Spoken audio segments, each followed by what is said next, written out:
अस्सलाम का friends, welcome in Urdu villa. चलिए ये नावल का पार्ट नंबर 11 स्टार्ट करते हैं। वीडियो अगर अच्छी लगे तो लाइक और शेयर ज़रूर कीजिएगा। इतनी छुट्टियों के बाद आज फिर से यूनिवर्सिटी ओपन हुई थी। वो पूरे रास्ते से बस एक ही चीज़ को सोच रही थी, वो कैसे देखेगी उनको। क्या वो जो उसके दिल में इस साथ दफन है वो दोबारा जिंदा हो जाएंगे, वो दोबारा से एक अजियत उठाएगी।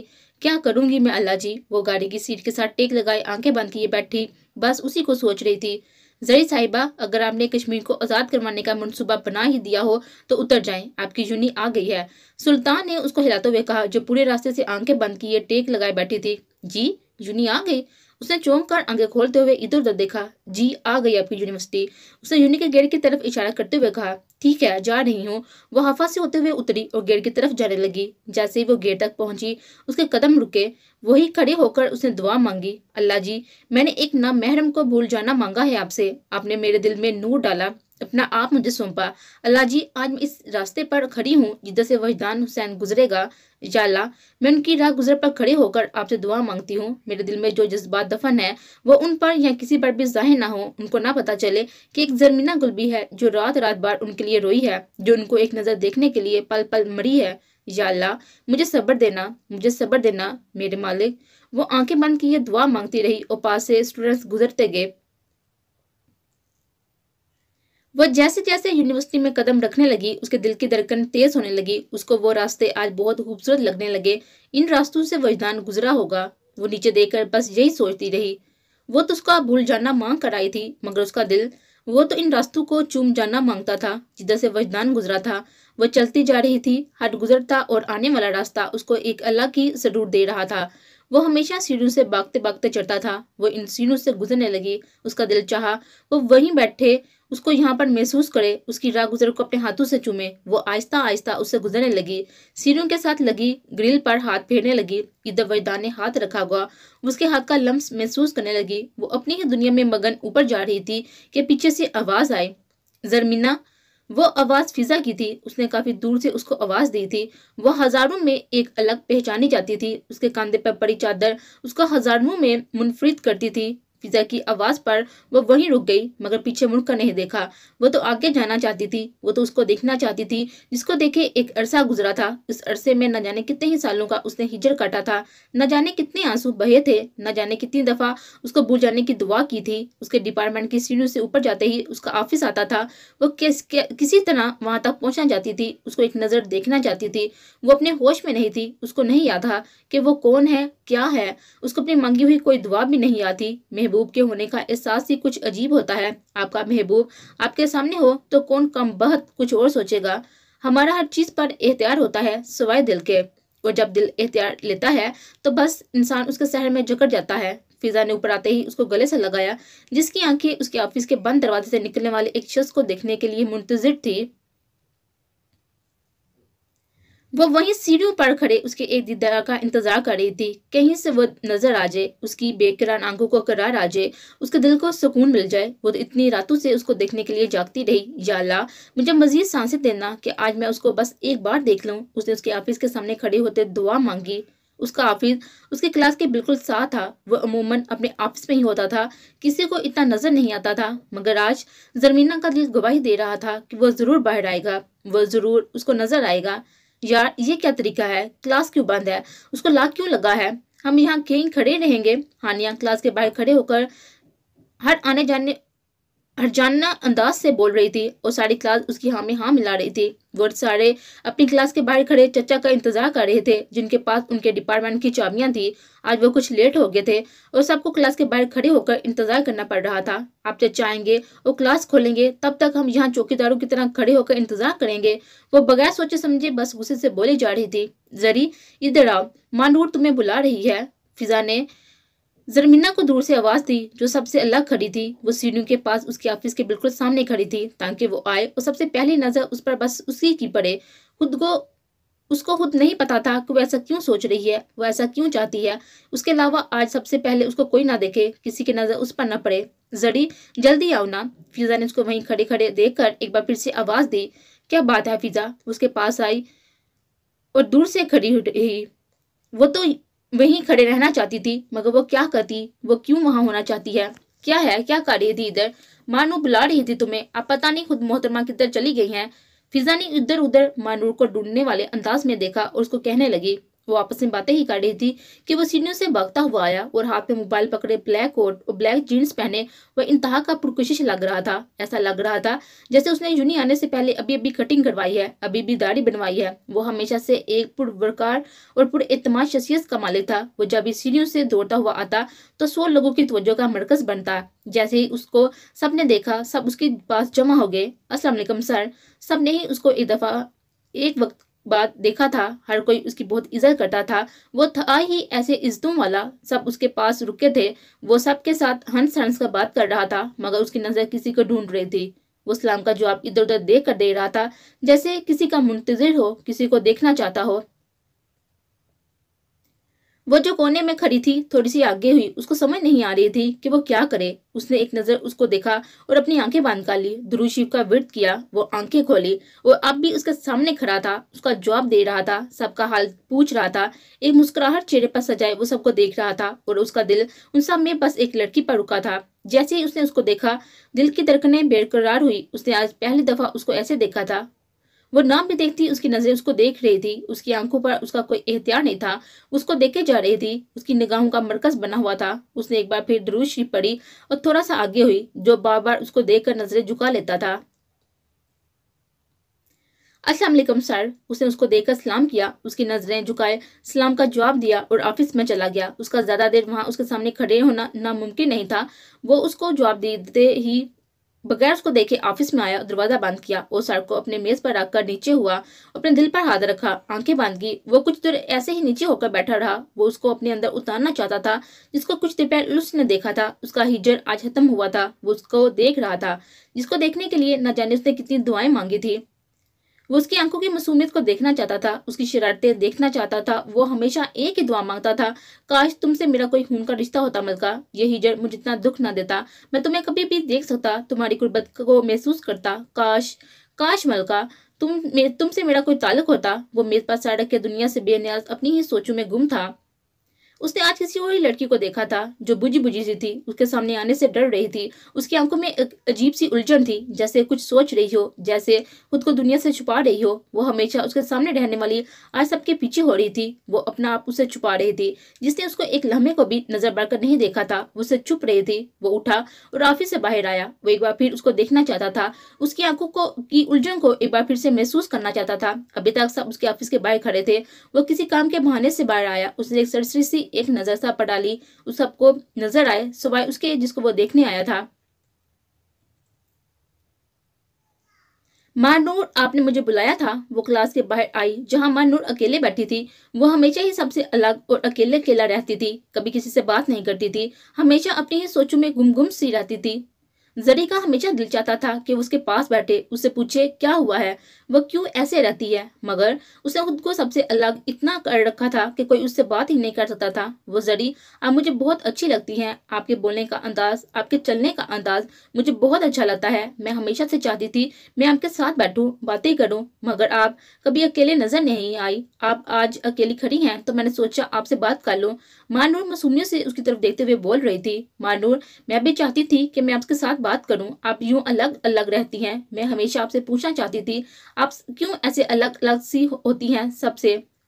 वो यूनिक के घरों के एक कोने में बैठी उससे पूछ रही थी, जो एक अरसे से उससे उसका ये अंदाज पूछना चाहती थी।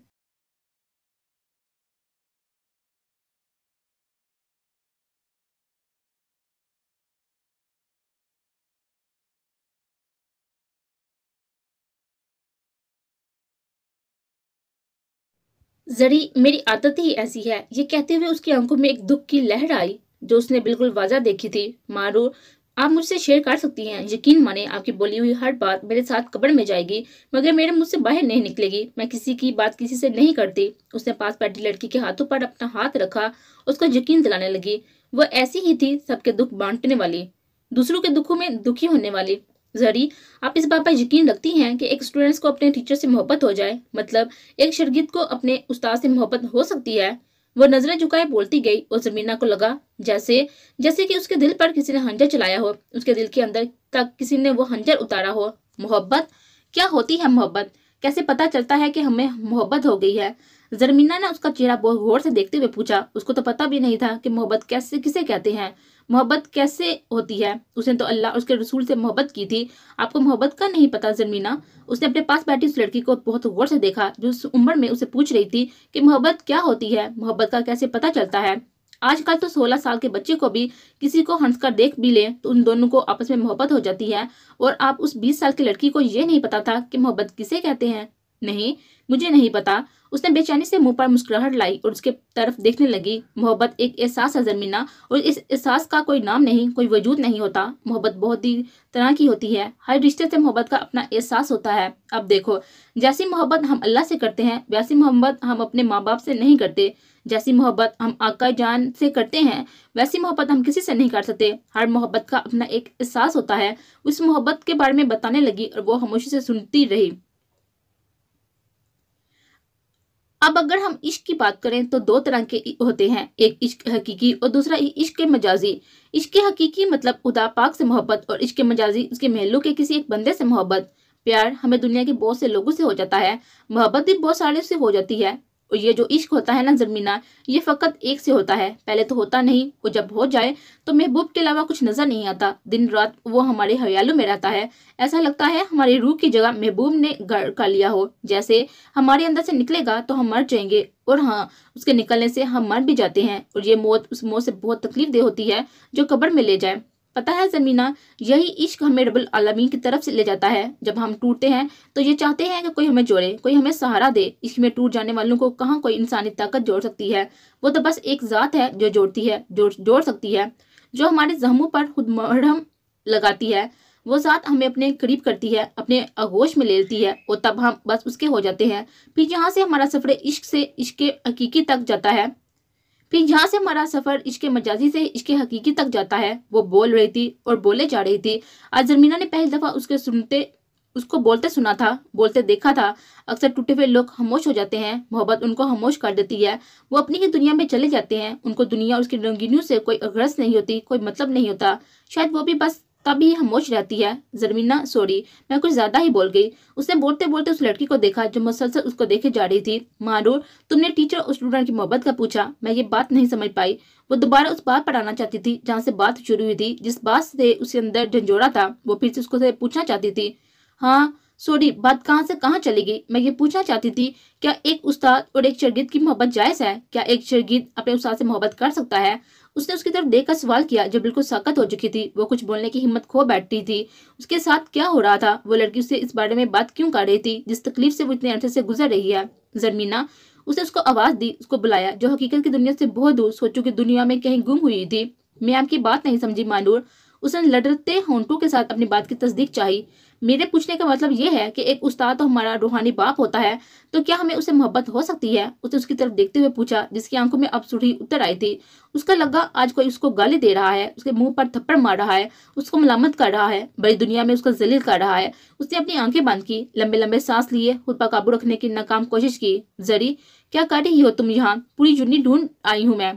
फिजा ने उसके पास खड़े होते हुए पूछा। अच्छा जरमीना, हम इस बारे में फिर बात करेंगे, अपना ख्याल रखिएगा, मैं चलती हूँ। वो जो उसके पास बैठी थी उसको एक गहरी जरब लगाकर वहां से गायब होगी, और वो उधर ही बैठी रही जो अब कभी कहीं खड़ी नहीं हो सकती थी।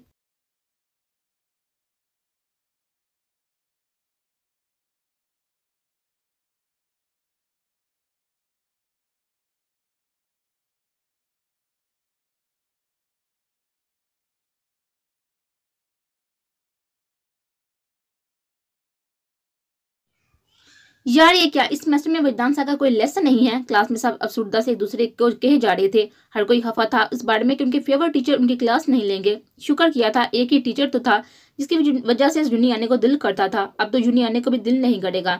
उसकी क्लास में लगता था कि सब स्टूडेंट ही उसके जुमरे में है। यार उस जैसा टीचर कोई हो ही नहीं सकता। उनकी क्लास में लगता ही नहीं था कि हम क्लास में हैं, हम अहले बैत की मोहब्बत में झूम रहे हैं। उनका अहले बैत पर बात करना, उनसे मोहब्बत करना, यार कितना कुछ सिखा रहे थे हम उनसे। हर कोई उनसे अपनी अपनी बात कह रहा था। कोई एक बंदा भी ऐसा नहीं था जो खफा नहीं था। हर कोई अफसुर्दा था, हर कोई रंजीदा था, सिवाय एक शख्स के। उसने आंखें बंद की और कुर्सी के साथ टेक लगाई। शुक्र है अल्लाह जी, सर की कोई क्लास नहीं है अब हमारे साथ। अब मैं उनको देखूंगी नहीं तो वो मुझे याद भी नहीं आएंगे। उनसे दूर रहूंगी तो शायद ये दर्द, ये तकलीफ कम हो जाए। उसका हर वक्त मेरे सामने रहना शायद मेरी बर्बादी की सबसे बड़ी वजह यही है। मैं अब बहुत दूर रहूंगी उनसे। वो टेक लगाए एक दुख से, एक दर्द के साथ सोचे रही थी। अचानक उसकी आंखों के कोनों से पानी निकला और वो हकीकत की दुनिया में आई।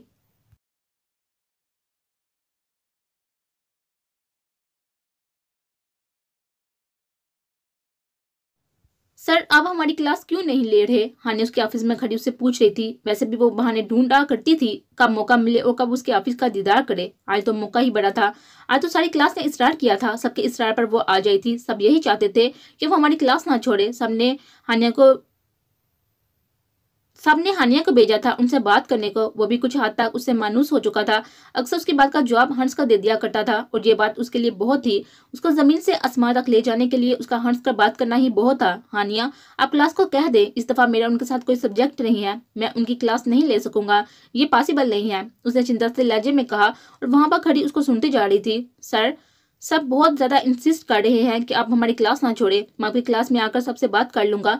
मैं खुद भी आपकी क्लास नहीं छोड़ना चाहता। अगर पॉसिबल हुआ तो मैं जरूर क्लास लूंगा। उसने ये कहते हुए अपना पीसी ऑन किया, उसको देखने लगा। ओके सर, बहुत शुक्रिया। ये कहते हुए वो क्लास से बाहर चली गई। ये कहते हुए वो ऑफिस से बाहर चली गई और पीसी ऑफ करके कुर्सी के साथ टेल लगाए ऐसे ही कुछ वक्त तक बैठा रहा, जैसे स्टूडेंट से ज्यादा उसको दुख हो।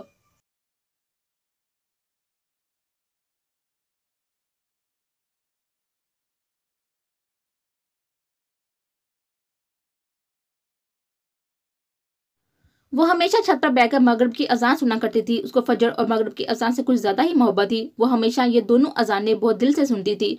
ये दोनों वक्त उसको एक अजीब सा सुरूर देते थे। आज भी वो इतने ही दिल के साथ मगरिब की अजान सुन रही थी और साथ आसमान को देख रही थी जहाँ एक खूबसूरत चांद उसके सर पर आने को था। उस रात को चांदी का मंजर बहुत पसंद था और जब से विजदान उसके ख्यालों में तारी हुआ था, उसको ये मंजर, रात का वक्त और चांद की चांदनी और भी खूबसूरत लगने लगे। वो छत पर बैठकर हमेशा यही सोचती थी, क्या वजदान भी इस चांद को देखता होगा? वो जब भी ऐसा सोचती उसको एक अजीब सा सुकून कल मिलता। कुछ तो है जो हम साथ देखते हैं। वो ये बोलते हुए हल्का सा मुस्कुरा देती। आज मानूर की बातों से एक बार फिर उसने सोचने का जाविया बदला। वो जिसको भूल जाने की दुआ मांग रही थी, उसका उस्ताद है। हाँ, उसका रूहानी बाप। उस शख्स को कैसे सो सकती है? मानू ने कहा था कि जो हमें हमारे ख्यालों में हो, जिसके बगैर कुछ भी ना नजर आए, जिसको एक नजर देखने के लिए हम दिन रात इंतजार करें, तो उसको मोहब्बत कहते हैं। मोहब्बत? मुझे? उसने वहां बैठे बैठे अपने कानों को हाथ लगाया। आसमान को देखकर तोबा तोबा करने लगी। नहीं नहीं अल्लाह जी, मुझे मोहब्बत नहीं हो सकती। ए ना महरम से कभी मैं नहीं हो सकती। वो मेरे टीचर हैं, मुझे अच्छे लगते हैं, शायद तब भी मेरे ख्यालों में आते हैं। वो मुझे अच्छे लगते हैं तब भी मैं उनको देखने के लिए। नहीं नहीं नहीं नहीं, मुझे नहीं हो सकती मोहब्बत। मुझे आपसे मोहब्बत है अल्लाह जी। मुझे मेरे आका जान से, मेरे सरकार पाक से मोहब्बत है। मुझे कैसे हो सकती है एक टीचर से मोहब्बत? कभी भी नहीं, कभी भी नहीं। वो आसमान को देखकर बोलती जा रही थी। अपने मुंह पर हाथ रखे आंसू बहाते हुए वो अल्लाह से माफी मांग रही थी। उसने सोचा भी कैसे कि उसको भी मोहब्बत हो सकती है। मैं अपने बाबा जान की इज्जत हूँ, मैं मोहब्बत नहीं कर सकती।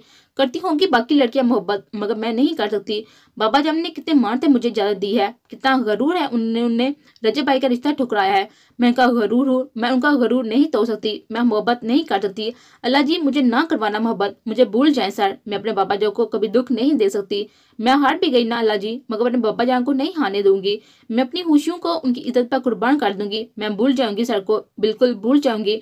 बस आप मेरी मदद करें। मैं नहीं मानती मोहब्बत को, मुझ पर रहम करें अल्लाह जी।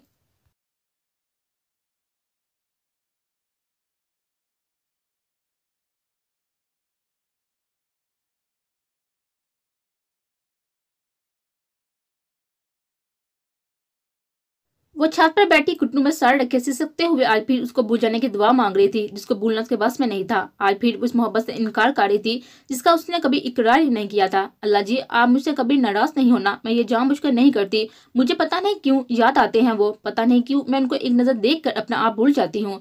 पता नहीं मैं फिर क्यों कुछ नहीं सोचती। मैं ये सब जानबूझकर नहीं करती, मुझसे खुद ही हो जाता है। अल्लाह जी, अल्लाह जी, अब तो रहम करने वाले हैं, अब तो बहुत मेहरबान है, बहुत रहीम है। ऐ मेरे पैदा करने वाले रब, अपनी जमीना गुल पर रहम कर, उसको सब्र दे, उसको वही नूर अता कर जो रमजान की रातों को तूने अता किया था। मुझे माफ कर मेरे मालिक, दोनों जहानों के रब, मुझ पर रहम कर। वो अल्लाह पाक से ऐसे मांग रही थी जैसे वो उनको याद करवा रही हो कि रहीम है, बेशक तू मुझ पर रहम करेगा, तू करीम है, तू ऐसा कर सकता है, तू मुझ पर करम कर लेना, तू मेहरबान है, मुझको अता कर। उसने हजरत अनस रज़ियल्लाहु अन्हा की रिवायत पढ़ी थी कि जिसमें उन्होंने फरमाया था कि एक बार नबी अकरम सल्लल्लाहु अलैहि वसल्लम मस्जिद में आए। एक शख्स नमाज पढ़ रहा था और दुआ मांगते हुए अपनी ही दुआ में कह रहा था, ए अल्लाह, तेरे सिवा कोई और मबूद बरहक नहीं, तू ही एहसान करने वाला है, तू ही आसमानों और जमीन का बनाने और पैदा करने वाला है।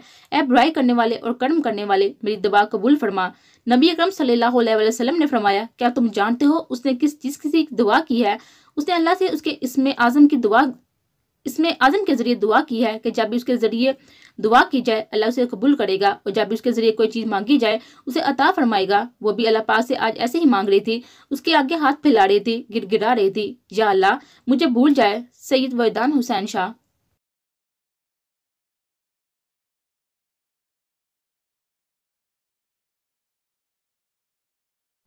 Half T shirt half trouser पहने, हाथों में चाय का कप पकड़े वो अपनी बालकनी में खड़ा सोच रहा था जिसको आज उसने देखा था। उसने इतने अरसे बाद उसको देखा था जिसको वो दुआओं में मांगता था। वो आज भी वैसी ही थी जैसे उसने पहली बार उसको देखा था, वैसे ही हिजाब में पर्दे में बाहया। वो इतने अरसे बाद आज भी उसको अपने सामने हराने की ताकत रखती थी। वो आज भी उसको सिगरेट के नशे में मदहोश करना जानती थी। उसका हजाम में होना आज भी उसके अंदर एक सुकून और इत्मीनान देता था। उसने चाय का एक घूंट लिया, आंखें बंद की, उसका हजाम में छुपा हुआ चेहरा उसके सामने आया। उसकी आंखों की उलझन उसके सामने घूमी। उसने आज उसकी आंखों में बेचैनी देखी थी। वो क्यों बेचैन थी? क्या हुआ है ऐसा? वो तो हमेशा से शरारतें करती थी, हमेशा से आंखों में एक चमक लिए फिरती थी, फिर एकदम से कैसे बदल गई? क्यों? वो सबसे अलग खड़ी थी आज। उसने आंखें खोली और इधर उधर टहलने लगा। आप उसकी सोचों के अलावा भी एक और चीज उसके साथ ही। उसे चाय का आधा कप वहीं छोड़ा और सिगरेट निकाला। उसका कश लेने लगा। या अल्लाह, मेरी मलका को जो भी परेशानी है हल कर मुल्ला, बेशक तू हर मुश्किल को हल करने वाला है। वो फिर से बालकनी में आया, चेहरा आसमानों की तरफ किया जहां पर एक खूबसूरत चांद चमक रहा था, और दुआ मांगी। उसकी उलझी आंखें उसको बेचैन कर रही थी। वो सिगरेट के कश पे कश लगाए जा रहा था। शायद वो क्लास से बाहर खड़ी थी, तब भी परेशान थी, तब भी उलझी हुई थी। वो वहीं खड़े खड़े खुद को तसल्ली देने लगा। कुछ वक्त वहां पर खड़े होने के बाद वो अलमारी के पास आया और डायरी निकाली और फिर से वहीं पे चला गया। बालकनी में उसने एक कुर्सी रखी हुई थी। उस कुर्सी पर बैठकर चांद को देखते हुए उस बेड पर लिखता था जिसकी मलका की मलकियत थी। वो रात को सोने से पहले कुछ ना कुछ उसके लिए लिख कर सोता था। जब भी उसके लिए लिखता था उसको एक अजीब सी खुशी मिलती।